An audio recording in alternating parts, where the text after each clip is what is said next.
Today I'm going to show you a few tips to do if you can't see the WhatsApp notifications in your Red Magic 8 Pro.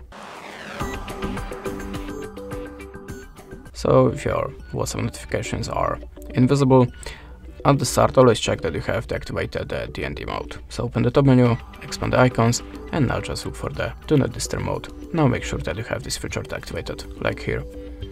Little obvious, I know, but sometimes you can miss it, so just check it.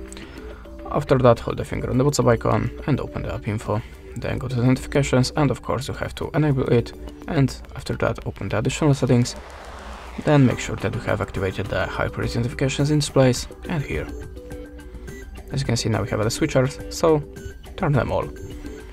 After that, go to the mobile data and Wi-Fi and enable the background data. After that, go to the storage and cache and clear the user data and cache files. After that, log in again to the WhatsApp icon and look for your notifications again.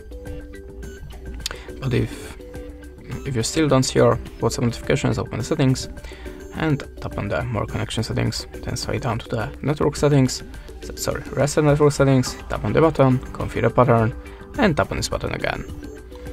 In the last step, try to update the system, so swipe to the down to the system updates, and if you have an update, just download and install. And that's it. Thanks for watching, leave us a like or a comment, and goodbye.